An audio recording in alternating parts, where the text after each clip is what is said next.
और अब 2024 के चुनाव पर एक सार्थक चर्चा।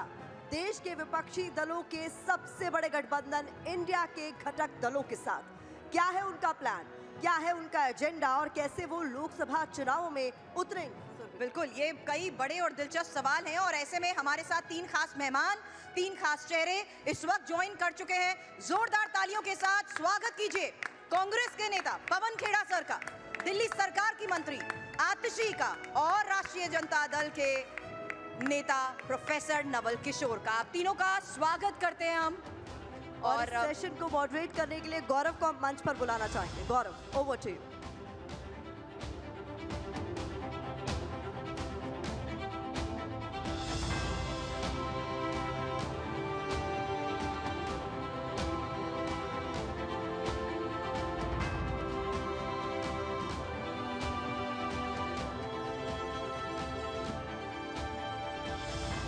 Thank you Surbhi, thank you Pratima. आप सभी लोगों से गुजारिश है कि अपने अपना स्थान ग्रहण कर ले। हम ये सेशन शुरू कर रहे हैं और जैसा कि पैनल देखकर ही आपको लग रहा होगा कि बहुत धुआंधार सेशन होने वाला है अब, और इसलिए जब बैठेंगे आराम से सुनेंगे तो काफी मजा आएगा। पवन जी, नवल जी, आतिशी जी तीनों बहुत अच्छे वक्ता हैं और पीछे आप देख सकते होंगे हम बात कर रहे हैं हम सब एक हैं, यानी इंडिया गठबंधन की। पवन जी, सबसे पहला सवाल तो आज जो कुछ हो रहा है या जो कुछ पिछले दिनों हुआ, इंडिया गठबंधन में चल क्या रहा है? पवन जी, आपको पता है क्या कि शिवसेना, एकनाथ शिंदे जी की जो शिवसेना है, जिसको मैं नकली शिवसेना कहता हूं, उसको बीजेपी कितनी सीटें देने वाली है? नहीं मालूम। आपको पता है कि बीजेपी अपने बाकी एनडीए पार्टनर्स को कितनी सीटें देने वाली है? नहीं मालूम। इंडिया गठबंधन ने आम आदमी पार्टी के साथ कितनी सीटों पे हम चुनाव लड़ रहे हैं वो आपको मालूम है। कश्मीर में जो सीट शेयरिंग हुई है वो आपको मालूम है। उत्तर प्रदेश में जो सीट शेयरिंग हुई है वो आपको मालूम है। फिर भी आप पूछते हैं इंडिया गठबंधन में क्या चल रहा है? आज की तारीख में दो गठबंधन हैं, उनमें से अगर कोई चल रहा है तो वो सिर्फ इंडिया गठबंधन चल रहा है। एनडीए तो अभी रुका हुआ है, कुछ पता ही नहीं चल रहा है एनडीए का। नहीं, मैं इसलिए पूछ रहा हूं क्योंकि जब हम बात कर रहे हैं तो राज्यसभा चुनाव आज, और हिमाचल, उत्तर प्रदेश, इनसे जो खबरें आ रही हैं वो आपके लिए अच्छी नहीं है। इसलिए मैं पूछ रहा हूं इंडिया गठबंधन, चाहे वो समाजवादी पार्टी के विधायक हो, चाहे कांग्रेस के विधायक हो, सबके क्रॉस वोटिंग करने की खबरें आ रही हैं बीजेपी के लिए। क्रॉस वोटिंग कर्नाटक में भी हुई, बीजेपी का कुछ वोट हमें मिल गया, तो खबरें उनके लिए अच्छी नहीं है। होता है, कई जगह हमारे कुछ लोग दबाव में आए होंगे और वहाँ गलत वोट दे दिया होगा। समाजवादी के साथ भी ऐसा हुआ, यही बात कर्नाटक में भाजपा के साथ भी हुई। तो आप कह रहे हैं सब कुछ ठीक है? देखे जाइए, देश में सब कुछ ठीक नहीं है, देश की राजनीति में भी सब कुछ ठीक नहीं है। अगर देश की राजनीति में सब कुछ ठीक होता तो हम सबको एक होने की जरूरत नहीं होती, हम लड़ लेते अपने अपने तरीके से। लेकिन ये आवश्यक हुआ कि हम मिलकर लड़ें, क्योंकि देश की राजनीति आज इस मुकाम पर खड़ी है जहां अगर आज हम नहीं मिले तो ये लोग सब हमें माफ नहीं करेंगे। आतिशी, मेरा अगला सवाल आपसे है। पवन जी तो बड़े कॉन्फिडेंटली कह रहे हैं कि हम सब एक हैं, हमारा सेशन का नाम भी है हम सब एक हैं, लेकिन वाकई आप लोग एक हैं? क्योंकि जब मैं ये बोलता हूं तो दिल्ली में तो आपकी सीट शेयरिंग होती है, पंजाब में आप अलग अलग लड़ रहे हैं। देखिए, किसी भी गठबंधन का कोई पॉलिटिकल पर्पस होता है और मुझे लगता है कि पॉलिटिकल पर्पस है आज के दिन भारतीय जनता पार्टी को हराना, इस देश के संविधान को बचाना। और मुझे खुशी है इस बात की कि कांग्रेस और आम आदमी पार्टी, दोनों ही पार्टियों ने बहुत ही मैच्योरिटी से एक साथ मिलके सीट शेयरिंग पर डिस्कशन किया है। और मुझे लगता है कि चाहे वो 5 स्टेट्स में मिलकर चुनाव लड़ना हो या एक स्टेट में अलग अलग चुनाव लड़ने का फैसला हुआ हो, वो भारतीय जनता पार्टी को हराने के ही उद्देश्य से हुआ है और राजनीतिक समझदारी से हुआ है। नहीं तो वो समझदारी थोड़ी हमारे दर्शकों को, हमारे ऑडियंस को समझाइए, आखिर वो रणनीति क्या है? आप मिलेंगे तो वोट आपको एक दूसरे के ट्रांसफर होंगे, अलग अलग लड़ेंगे तो कैसे फायदा होगा? देखिए, अब गठबंधन की कुछ चर्चा कमरे के अंदर तक भी रहने दीजिए, सब कुछ ही टीवी 9 के मंच पर बात होगी तो फिर सारी स्ट्रैटेजी तो हमारी भी और सबके सामने आ जाएगी। बट आई थिंक कि अगर मैं देखूं तो कांग्रेस और आम आदमी पार्टी के बारे में ऐसा माना जाता था कि ये दो ऐसे दल हैं जो कभी एक साथ नहीं आ सकते थे। और शुरू से ही जब आम आदमी पार्टी इंडिया गठबंधन का हिस्सा बनी तो बार बार जो पॉलिटिकल पंडित होते हैं, जो आपके शोज पे राजनीतिक विशेषज्ञ आते हैं, वो शुरू से कहते थे कि आज नहीं तो कल अरविंद केजरीवाल ये इंडिया गठबंधन छोड़ देंगे। और आप ये भी देखिए कि जब सीट शेयरिंग फाइनल होने की कगार पर आई, जब प्रेस कॉन्फ्रेंस होने वाली थी, जब मोटा मोटी सीट का बंटवारा मीडिया में चर्चा में आ गया, उसी दिन से अरविंद केजरीवाल जी को धमकियां आनी शुरू हो जाती हैं कि अब ईडी से नहीं, अब सीबीआई से अरेस्ट करेंगे। तो ये तो बिल्कुल स्वाभाविक है। ये दिखाता है कि डर इंडिया को नहीं है, डर एनडीए को है, डर भारतीय जनता पार्टी को है, इंडिया गठबंधन से है। तो अरविंद केजरीवाल, क्योंकि 4 सीटों पर आप दिल्ली में लड़ रहे हैं, 3 पर कांग्रेस लड़ रही है, उन 3 सीटों पर जिस पर कांग्रेस लड़ रही है प्रचार करने जाएंगे फिर गठबंधन धर्म के तहत? नहीं, हम बिल्कुल आपस में बैठ के चर्चा करेंगे। जो सपोर्ट कांग्रेस को चाहिए होगा, जिन सीटों पे वो लड़ रहे हैं, वो हम देंगे। जो सपोर्ट हमें चाहिए होगा, आई एम श्योर कि कांग्रेस देगी। हमने अपनी प्रेस कॉन्फ्रेंस में भी घोषणा करी थी कि हम एक कैंपेन कोऑर्डिनेशन कमेटी भी बनाएंगे। हमारा उद्देश्य है 7 सीटें दिल्ली की इंडिया अलायंस के लिए जीत के लेके आना, और इसके लिए जो भी मेहनत करनी पड़ी वो हम जरूर करेंगे और एक साथ मिलके करेंगे। पवन जी, यही सवाल मेरा भी आपसे होगा। राहुल गांधी के साथ अखिलेश यादव दिखे, तेजस्वी यादव दिखे, अरविंद केजरीवाल अभी तक नहीं दिखे, तो आगे चलकर क्या हम देखेंगे दोनों को साथ में? बिल्कुल देखेंगे, क्यों नहीं देखेंगे।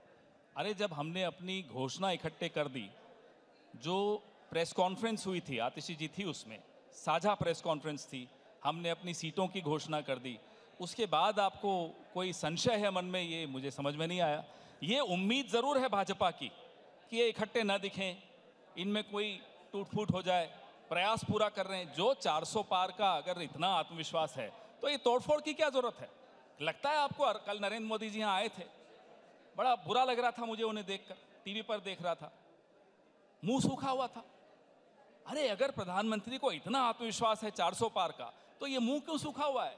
ये हलक क्यों सूखा हुआ है? ये तोड़फोड़ की क्यों जरूरत पड़ रही? कभी कांग्रेस से किसी को ले जा रहे हैं, कभी किसी और पार्टी से किसी को ले जा रहे हैं, आवश्यकता क्या पड़ी?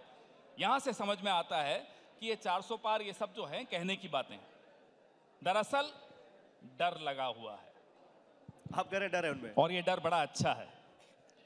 लेकिन क्योंकि हम लोग खबर नवीस क्या होते हैं, हमेशा खबर ढूंढते हैं। पवन जी, आप तो बहुत अच्छा से समझते हैं। ये एक बहुत बड़ी खबर होगी कि राहुल गांधी कांग्रेस पार्टी के साथ साथ आम आदमी पार्टी की कैंडिडेट्स की सीट पर भी प्रचार करने जाएंगे, तो वोट मांगने जाएंगे, ये होगा। अरे जब हम इकट्ठे लड़ रहे हैं तो जाहिर बात है हम एक दूसरे के लिए प्रचार भी करेंगे। और अगर आपको खबर ढूंढनी है तो मैं आपको खबर देता हूं।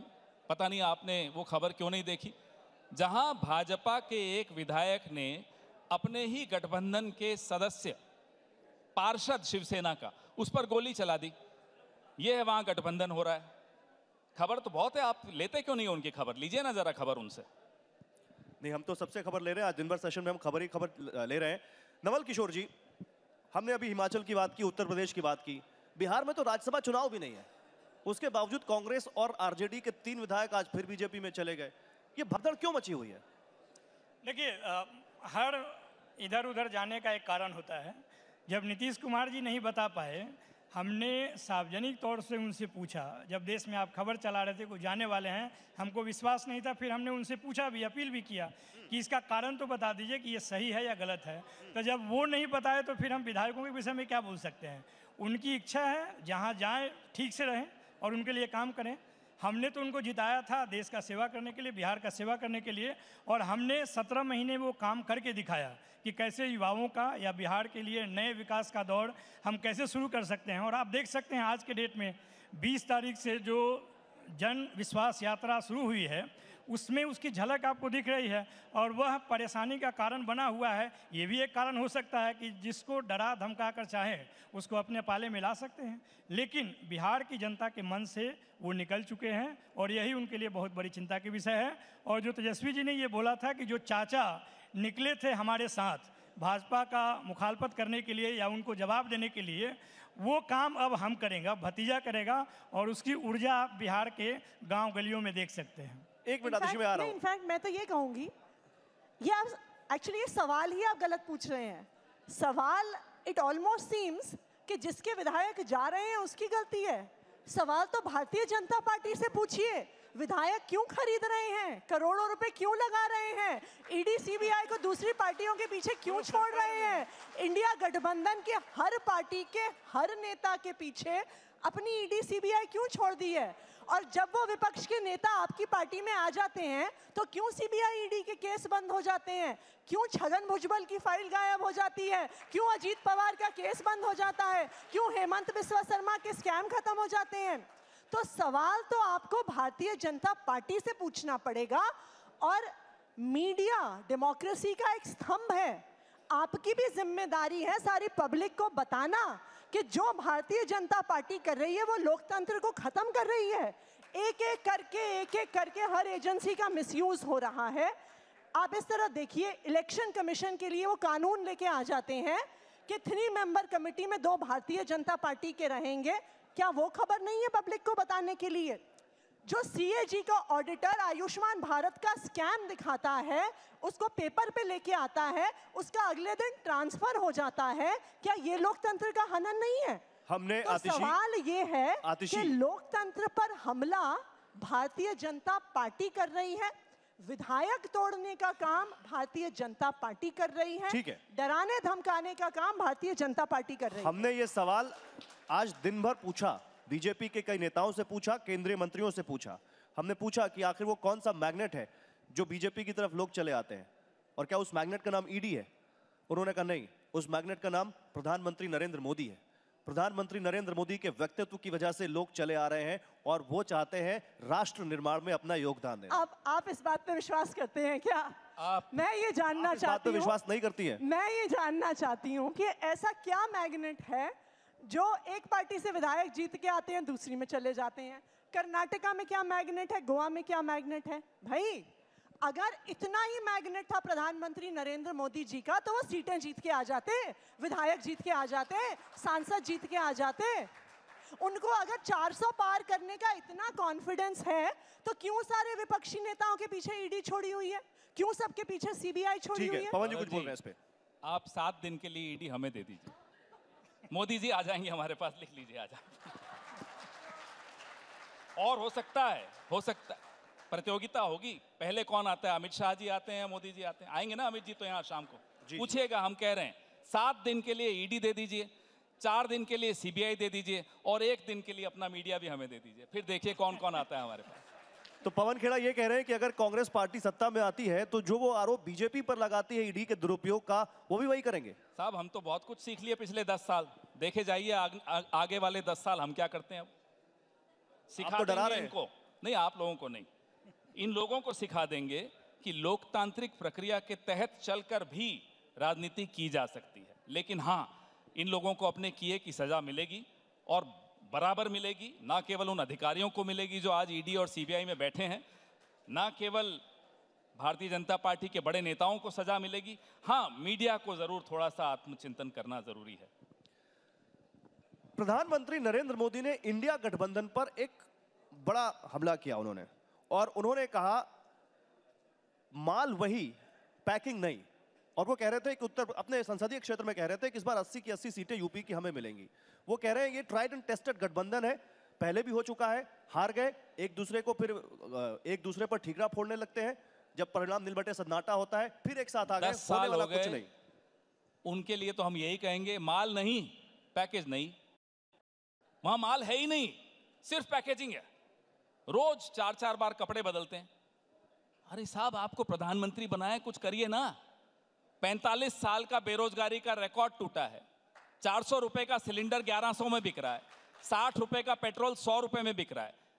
नए नए कपड़े पहन के साहब चले आते हैं, मेकअप भी करते हैं, बाकायदा करते हैं। सुबह से शाम तक एक आदमी का चेहरा इतना लाल दिखता है क्या? मेरा तो नहीं दिखता, आपका भी नहीं दिखता, बताइए कैसे दिखता है? तो माल नहीं, पैकेज नहीं, हर बार नया नारा ला कर देंगे और हमें और आपको नारों में बिजी रखेंगे, भावनाओं में बिजी रखेंगे। किसी को गुस्सा दिलवाएंगे, किसी को दुख पैदा करेंगे, किसी के अंदर नफरत पैदा करेंगे। क्या ऐसा ये काम है प्रधानमंत्री का? क्या इसलिए आपको सरकार में बनाया था? हमें आपस में लड़वाते रहिए और आप सत्ता भोगते रहिए। कपड़े बदलते रहिए, ऐसे होता है, ऐसे देश चलाया जाता है। नहीं, लेकिन जब हम इंडिया गठबंधन की बात करते हैं तो इस गठबंधन में वो पार्टी भी है आपके साथ जिसका जन्म आपके खिलाफ भ्रष्टाचार के आरोपों को लगाकर हुआ, वो आपके साथ है, और आप भी हैं इस गठबंधन में जो हमेशा उनके खिलाफ लड़ते रहे। क्या ये इंडिया गठबंधन विचारधारा का गठबंधन है या केवल सत्ता पाने का गठबंधन है? यह इंडिया गठबंधन एक कॉमन विचार है, हम सबका एक विचार है। क्या है वो विचार? कि आज संविधान खतरे में है, आज बाबा साहब अंबेडकर ने जो हमें मूल मंत्र दिया था इस संविधान में वो खतरे में है। आज हम सबकी आज़ादी खतरे में है। आज दिख नहीं रहा, लेकिन जो हो रहा है वो थोड़े सालों बाद इन सबको दिखेगा। आने वाली पीढ़ियों की लड़ाई लड़ने का विचार लेकर हम इकट्ठे आए। उसके लिए कुछ समझौते हमने किए, कुछ सीटें हमने छोड़ दी, कुछ इन्होंने छोड़ दी, लेकिन ये समझौते इसलिए ज़रूरी हैं कि हमें इन लोगों को सत्ता से बाहर तो करना ही है, खुद सरकार में आना है, ताकि जो 10 साल में इन्होंने पूरे देश को जिस तरह से पिछड़ा है, जिस तरह से संविधान के ऊपर जो हमले हुए हैं, अगर उसको दुरुस्त करना है तो हमें सत्ता में आना जरूरी है और उसके लिए कुछ समझौते करने जरूरी है। आतिशी, मैं आ रहा हूं नवल जी आपके पास। आतिशी, जब मैंने ये कहा तो आप तो उसी पार्टी से हैं जिसने रामलीला मैदान में आंदोलन किया और कहा कि कांग्रेस की जो मौजूदा सरकार है उसमें बहुत भ्रष्टाचार है, बाकायदा आप लोगों ने लिस्ट गिनाई, और फिर आज आप उन्हीं के साथ सीट शेयरिंग कर रहे हैं। तो ये विचारधारा का गठबंधन है या केवल मोदी को हटाने का गठबंधन है? ये देश के संविधान को बचाने का गठबंधन है गौरव जी। ये इस देश के लोकतंत्र को बचाने का गठबंधन है।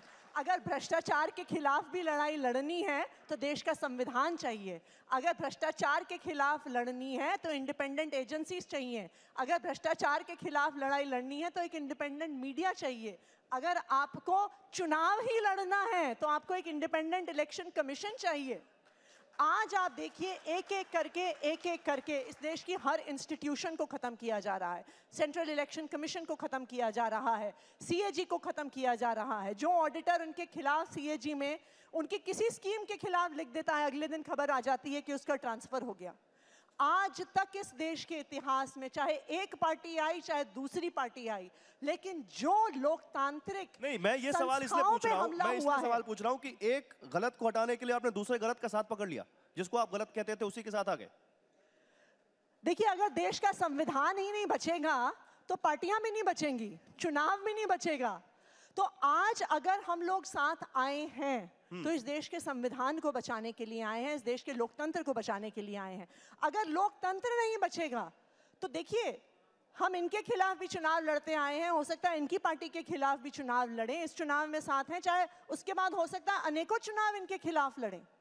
लेकिन जो भी ये सारी लड़ाई है, जो भी हम आवाज उठाते हैं, एक कॉन्स्टिट्यूशनल फ्रेमवर्क में उठाते हैं।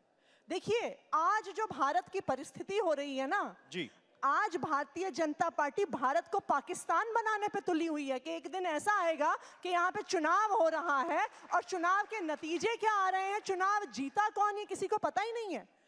भारत के इससे पहले आपने नॉर्थ कोरिया कहा था, आज पाकिस्तान, उपमाएं चेंज होती जा रही। हाँ जी, इससे पहले आपकी पार्टी ने नॉर्थ कोरिया कहा था, इसके पहले नॉर्थ कोरिया कहा था। पर सिचुएशन तो यही है ना। आज आप देखिए कि आज हम जब पाकिस्तान का चुनाव देखते हैं तो हमें इस बात से अचंभा होता है कि चुनाव हो गया, काउंटिंग हो गई, लेकिन आपको पता ही नहीं चल रहा कि चुनाव जीता कौन। क्या आप सोच सकते हैं कि भारत में ऐसी परिस्थिति हो सकती है? लेकिन आज हम धीरे धीरे करके हर संस्था को खत्म करके इसी ओर जा रहे हैं। नवल किशोर जी, लेकिन इंडिया गठबंधन की एक साझा रैली, अभी कुछ हफ्तों में इलेक्शन अनाउंस हो जाएंगे, कहीं पता नहीं। साझा प्रोग्राम, कोई कॉमन मैन प्रोग्राम, कहीं पता नहीं। किस मुद्दे पर आप जाएंगे लोगों के बीच? एक, क्योंकि इतने सारी पार्टियों का अगर यहाँ गठबंधन है तो सबकी अलग अलग विचारधाराएं हैं और सबके अलग अलग मुद्दे भी हैं, कुछ राष्ट्रीय हैं, कुछ क्षेत्रीय हैं। तो एक कॉमन पेज पर तो आपको आना पड़ेगा ना। वो कहाँ है? इलेक्शन सामने है, उधर सारी क्लैरिटी है, वहां वो 370 और 400 तक का टारगेट दे रहे हैं। आपके पास कहाँ है कुछ एक क्लैरिटी? देखिए, जब हम सब साथ में हैं तो मुद्दा भी साफ है और हमारे रहने का कारण भी साफ है, ये पूरा देश जानता है और हम उसके साथ लगातार हम संवाद भी कर रहे हैं। आप अपोजिट की बात करते हैं, नीतीश कुमार का जेडीयू और भारतीय जनता पार्टी को तो लोगों ने, और जो लोग अध्ययन करते हैं उन लोगों ने बोला कि अलायंस ऑफ अपोजिट है, अननेचुरल अलायंस है। वो केवल अपने चुनाव जीतने के लिए 96 में आए और लगातार चुनाव लड़ते रहे साथ में। यहाँ पे तो कम से कम एक आधार पे तो सब एक साथ हैं कि भारतीय जनता पार्टी जो कहती है वो करती नहीं है। आपने तो हमसे 10 लाख नौकरी का हिसाब मांगा, हमने करके दिखाया 17 महीने में। उन्होंने तो 19 लाख रोजगार की बात की, किसी ने 20 महीने में पूछा नहीं 19 रोजगार दिया नहीं। 2 करोड़ नौकरी का बात किया उन्होंने 2014 में, किसी ने उसका हिसाब नहीं लिया। लेकिन हमने तो जो कहा वो करके दिखाया। उन्होंने हमारे आने से पहले भी जातीय गणना पर विधानसभा से प्रस्ताव पारित किए, 2 वाले किए तो नहीं ना, किए तो इसी 17 महीने में हुए। वो गणना भी, जातीय गणना भी हुई, आबादी के हिसाब से हिस्सेदारी भी दी गई। तो ये जो तमाम तरह का परफॉर्मेंस है वो हिसाब, सारी चीजें हमें पता है, पब्लिक डोमेन में है। मैं उस कॉमन मिनिमम प्रोग्राम की बात कर रहा हूं जो इंडिया गठबंधन का आपने कहा आएगा, लेकिन अभी तक नहीं आया। नहीं, मुद्दा देखिए, मुद्दा स्पष्ट है। मुद्दा स्पष्ट है कि हम रोजगार पे, नौकरी पे काम करेंगे। आपने देखा होगा कि 2020 के बिहार विधानसभा चुनाव में मोदी जी भी थे, नीतीश कुमार भी थे साथ में। हमने जो बात की कि हम नौकरी देंगे, हम रोजगार देंगे, हम सिंचाई पे काम करेंगे, हम कार्रवाई करेंगे, हम स्वास्थ्य पे काम करेंगे, लोगों ने हमें सिंगल लार्जेस्ट पार्टी दिया। लालू जी ने 2015 में जब चुनाव लड़ा, मैं इसलिए कह रहा हूं, पवन जी ने अभी तो प्रेस कॉन्फ्रेंस की, कहा उन्होंने कि सरकार में आएंगे तो अग्निवीर योजना हम खत्म कर देंगे।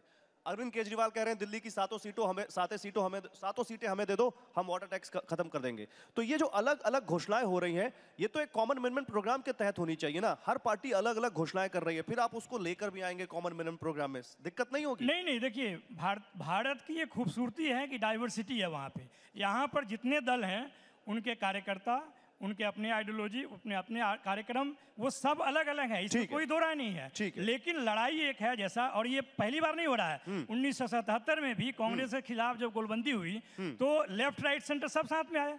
1989 में भी लेफ्ट राइट सेंटर एक साथ में, कोई दिक्कत नहीं। लेकिन जब ये जरूरत है कि उनको हराना है तो साथ में आकर उनको हराना पड़ेगा। लोकतांत्रिक तरीके से वो काम नहीं कर रहे हैं, मुद्दों पे बात नहीं कर रहे हैं, इसलिए हम उनके खिलाफ हैं। देखिए, एक कॉमन मिनिमम प्रोग्राम, 2 ही उसके एजेंडा है। इस देश के संविधान को बचाना है, इस देश में लोकतंत्र को बचाना है। आज पूरे देश ने देख लिया कि भारतीय जनता पार्टी किस तरह से चुनाव की चोरी करती है। चंडीगढ़ का मेयर इलेक्शन अभी होता है तो खुल्लम खुल्ला दिखता है कि उनका प्रिजाइडिंग ऑफिसर वोट को डिफेस कर रहा है, चुनाव को चोरी कर रहा है। यहाँ तक कि अब एक छोटे से चुनाव को बचाने के लिए चीफ जस्टिस ऑफ इंडिया को इंटरफेयर करने के कहना पड़ता है तो ठीक है, कि हम लोकतंत्र की हत्या नहीं सहेंगे। आप मुझे बताइए, लोगों के वोट के अधिकार को बचाना क्या ये पर्याप्त कॉमन मिनिमम प्रोग्राम नहीं है? लोगों के लोकतांत्रिक अधिकार को बचाना, इस देश के संविधान को बचाना, इससे बड़ा प्रोग्राम मुझे लगता नहीं है किसी पार्टी का हो सकता है, मुझे लगता नहीं है किसी अलायंस का। ठीक है, लेकिन आप तो कट्टर ईमानदार वाली पार्टी से हैं और वो लोग सुप्रीम कोर्ट का फैसला आने से पहले ही आपके 3 पार्षद चले गए उधर। तो ये सवाल तो आप इनसे पूछिए कि खरीदने वाला पैसा उनके पास ईमानदारी से कहां से आया? आपके पार्षद, आपके विधायक, आपके सांसद बिकने को क्यों तैयार हैं? आप मुझे ये बताइए, भ्रष्टाचार का पैसा कहां से आया? करोड़ों रुपए के जो विधायक खरीद रहे होंगे, मतलब कोई अगर पैसे लेकर खड़ा है तो तैयार है बिकने के लिए आपके विधायक। ईडी और सीबीआई, जैसा पवन जी ने कहा, ईडी सीबीआई हमें 2 दिन के लिए दे दीजिए, सारी राज्यों में सरकार हम बना लेंगे। मतलब अब सरकार ईडी से बनेगी, इलेक्शन से नहीं बनेगी। ये बिल्कुल साफ है। आप मुझे बताइए, ऐसा कैसे हो जाता है कि हेमंत बिस्वा शर्मा की भ्रष्टाचार पे पूरी बुकलेट निकालती है भारतीय जनता पार्टी। हेमंत बिस्वा शर्मा भारतीय जनता पार्टी में आ जाते हैं तो सारे ईडी के केस खत्म, सारे सीबीआई के केस खत्म, सारा भ्रष्टाचार खत्म, भारतीय जनता पार्टी की वॉशिंग मशीन तो फिर जो दूसरी पार्टियों से, तो फिर जो दूसरी, आतिशी जी एक मेरा सवाल ले लीजिए, मेरे पास समय कम है, मेरा सवाल ले लीजिए, उसी में जोड़ लीजिए। आपकी पार्टी में जो दूसरी पार्टियों से नेता आते हैं, चाहे वो गुजरात में आए हो, चाहे वो गोवा में आए हो और चाहे दिल्ली में आए हो, जिनको आपने आज टिकट भी दे दिया है, आपने भी क्या पैसा दिया है उनको? देखिए गौरव जी, कोई व्यक्ति अगर पैसा लेके दबाव में आके जेल जाने की धमकी से एक पार्टी से दूसरी पार्टी में जाता है तो सवाल आपको पूछना होगा उससे जो पैसा दे रहा है, जो भ्रष्टाचार का पैसा ऑफर कर रहा है, जो अपनी ईडी सीबीआई लेकर आ रहा है। और उसके बाद आप कहते हैं कि मोदी जी का मैग्नेट है, तो भारतीय जनता पार्टी वाले बताएं ना, पश्चिम बंगाल में कितने चुनाव उन्होंने लड़ डाले शुभेंदु अधिकारी के भ्रष्टाचार को उजागर करते हुए। कभी कहते थे शारदा स्कैम, कभी कहते थे नारदा स्कैम, कभी कहते थे चिट फंड स्कैम। फिर जब शुभेंदु अधिकारी उनकी पार्टी में आ जाते हैं तो भारतीय जनता पार्टी की वॉशिंग मशीन में धुल जाते हैं, पाक साफ हो जाते हैं, सारा भ्रष्टाचार खत्म हो जाता है। देश की जनता बेवकूफ नहीं है पवन जी, देश की जनता सब कुछ देख रही इतने है। दागी क्यों कि उनको धुलने की जरूरत पड़ रही है? बात ये नहीं है, बात ये है मेरे घर में कोई चोरी करे और आप मुझे आकर डांटें कि ताला क्यों नहीं लगाया था। अरे चोर को पकड़िए ना, वो घुसा क्यों मेरे घर में? बताइए। आप हमसे सवाल पूछ रहे हैं आतिशी जी से और हमसे और नवल किशोर जी से कि साहब आपके विधायक क्यों चले गए। जिसने चोरी की उससे पूछिए कि चोरी क्यों की, पैसा कहां से आया, क्या ये इलेक्टोरल बॉन्ड का पैसा है, किसका पैसा है, या ये हवाई अड्डे बेचकर जो पैसा मिलता है वो है, या कोयले की खदान बेचकर जो पैसा मिलता है वो है, ये पैसा आया कहां से, हम ये जानना चाहते हैं। पवन जी, ये कोई पहली बार हुआ है? कर्नाटक में कितने बीजेपी के नेता आपकी पार्टी में आए, तो फिर तो ये सवाल आपसे भी पूछा जा सकता है। बिल्कुल पूछिए, क्या ईडी हमारे पास है कि हम उन्हें डरा सके? बिना डर के आए, बताइए। सीबीआई तो हमारे पास नहीं है, हमारे पास तो कोई एजेंसी नहीं है, फिर भी अगर हमारे पास कोई आ रहा है तो वाकई अंतरात्मा की आवाज सुनकर आ रहा है। ठीक है, आगे बढ़ते हैं। एनडीए का सबसे बड़ा ब्रांड या उनकी सबसे बड़ी यूएसपी खुद प्रधानमंत्री नरेंद्र मोदी हैं। इंडिया गठबंधन की यूएसपी क्या है? हमारी सबसे बड़ी यूएसपी नरेंद्र मोदी हैं। वो जितनी बार टीवी पर आते हैं हमारे वोट बढ़ाकर जा रहे हैं आजकल, और जितनी बार वो बाहर निकलते हैं रैलियां करते हैं हमारी सीटें बढ़ाते हुए निकल रहे हैं। आगे आगे देखिए, हम तो चाहते हैं कि अगले 3 महीने प्रधानमंत्री सबसे ज्यादा घूमें, बार बार प्रचार करें। जितनी बार बेरोजगार नौजवान उनकी शक्ल देखते हैं उनको समझ में आ जाता है इस व्यक्ति की वजह से मुझे नौकरी नहीं मिली, इस व्यक्ति की वजह से मेरे पेपर लीक हुए, इस व्यक्ति की वजह से मुझे पेट्रोल महंगा मिलता है, इस व्यक्ति की वजह से मेरे बहन की इज्जत पर किसी ने हाथ डाला। वो जितनी बार घूमते हैं हमारे वोट बढ़ाते हुए जाते हैं। अरविंद केजरीवाल और ममता बनर्जी 2 लोग थे जिन्होंने कहा कि मल्लिकार्जुन खड़गे इंडिया गठबंधन के प्रधानमंत्री पद का चेहरा हो। क्या आम आदमी पार्टी आज भी उसी स्टैंड पर कायम है? देखिए, बिल्कुल इंडिया अलायंस की मीटिंग के दौरान ये प्रस्ताव हुआ था, कई और भी प्रस्ताव हुए थे। किसी भी गठबंधन को बनाने में, चाहे सीट शेयरिंग करने में, चाहे कॉमन मिनिमम प्रोग्राम बनाने में, कई सुझाव होते हैं, कई सुझाव एक्सेप्ट होते हैं, कई सुझाव नहीं होते हैं। नहीं, मेरे पास क्योंकि समय कम है, मैं छोटा सा आंसर चाहता हूं। क्या आप अभी भी चाहते हैं कि मल्लिकार्जुन खड़गे इंडिया गठबंधन के पीएम उम्मीदवार हो? मुझे लगता है कि मल्लिकार्जुन खड़गे जी बहुत अच्छे पीएम उम्मीदवार हो सकते हैं। मुझे लगता है कि देश भर के लोग उनका बहुत सम्मान करते हैं, और मुझे ये भी लगता है कि अगर देश को हम इस देश का पहला दलित प्रधानमंत्री देंगे तो इससे बड़ा इतिहास इस देश के संविधान के लिए कुछ नहीं हो सकता। मुझे लगता है कि बाबा साहब के संविधान का ये बहुत बड़ा पवन जी राजी हैं आप? फिर अगर इस देश को एक दलित राजी हैं आप जो आतिशी कह रही हैं? अगर हमारे गठबंधन हम बनाते हैं तो क्या मैं अकेला, कांग्रेस पार्टी तय करेगी कि किसको क्या बनना चाहिए? गठबंधन का धर्म होता है कि सब मिलकर तय करें, तो सब मिलकर जो तय करेंगे वो होगा। राहुल गांधी या मल्लिकार्जुन खड़गे, कौन होगा? क्या चॉइस हो सकती है? गठबंधन तय करेगा। गठबंधन तो मल्लिकार्जुन जी का नाम ले रहा है, तो गठबंधन तय करेगा, उसके बाद नाम घोषित करेंगे। छोटा सा सवाल, क्या कांग्रेस पार्टी इंडिया गठबंधन की धुरी है जिस पर वो पूरा गठबंधन चारों तरफ घूम रहा है? क्या कांग्रेस पार्टी ना हो तो ये गठबंधन ना हो?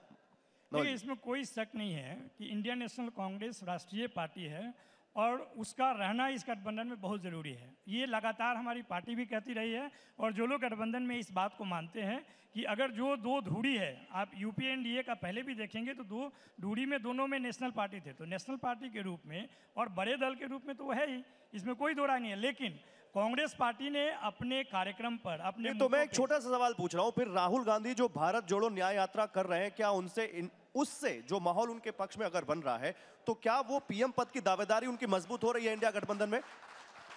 नहीं, देखिए, ये जो न्याय यात्रा है या भारत जोड़ो यात्रा था, उन लोगों को मुद्दों के आधार पे मोदी को घेरने की यात्रा थी। जो काम वो गलत काम मोदी जी कर रहे हैं, पिछले 10 साल से लोगों को भटका रहे हैं, उसको उजागर करने की बात थी, और बहुत अच्छा रिस्पॉन्स मिला है। अभी बिहार में जो यात्रा चल रही है, जन विश्वास रैली, उसमें भी बहुत अच्छे से पता चल रहा है कि नीतीश जी कैसे मोदी जी के द्वारा भड़काए गए वहां पे। क्या बात है, बहुत शुक्रिया आप तीनों लोगों का हमारे साथ जुड़ने के लिए। एक बार जोरदार तालियां हो जाए हमारे मेहमानों के लिए। हम सब एक है इंडिया गठबंधन पर काफी शानदार बातचीत हुई और मुझे लगता है काफी कुछ हमें इससे सीखने को मिला, जानने को मिला। बहुत शुक्रिया आप सभी का एक बार फिर से हमारे मंच पर आने के लिए। Thank you.